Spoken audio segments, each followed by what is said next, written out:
Hello বন্ধুরা, আমি মৌসুমি। তো আবার একটা নতুন ব্লগে তোমাদের সবাইকে অনেক ওয়েলকাম। তো দেখো, সকাল সকাল রেডি সেডি হয়ে গেছি। তো জানো তো, আমরা যাব আমার পিসি বাড়িতে। আর কেন যাব বলো তো? যাবো পুজোর জামা কাপড় দিতে।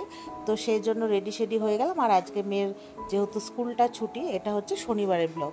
অনেক দিন ধরে না ব্লগগুলো সব মানে ভিডিওগুলো সব করে রেখেছি, জানো তো, মানে এডিট করাই হচ্ছে না কোনো কারণে। তো যাই হোক, রেডি সেডি হয়ে চলে এসেছি পিসি বাড়ি। আর আসার সময় স্টেশনে নেমে মিষ্টি নিয়ে চলে এসেছি। আর আমার পিসি বাড়ি হচ্ছে সোদপুর। তোমরা এর আগেও অনেক ভিডিওতে দেখেছো। তো আসার পরে গল্প টল্প করেছি, করার পরে যে পিসির জন্য আমি একটা শাড়ি এনেছি, আর মা এনেছে, মা দেবে আর কি টাকা। তো ওগুলো দিয়ে তারপরে যে দেখো, আর পিসি বাড়ি আসলে আমরা প্রায়শই চপ খাই। আর এখানে চপই মানে আর কি বিক্রি করে একজন, গরম গরম। তো পিসি এনে দেয় 3-4 রকমের চপ এনে দিয়েছে। তো খাওয়া দাওয়া করলাম, গল্প করলাম।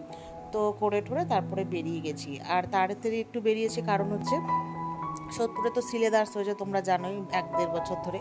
তো সেখান থেকে জুতো নেব, আর সামনেই পুজো। তো সেই উপলক্ষে এক কাজে দু কাজ।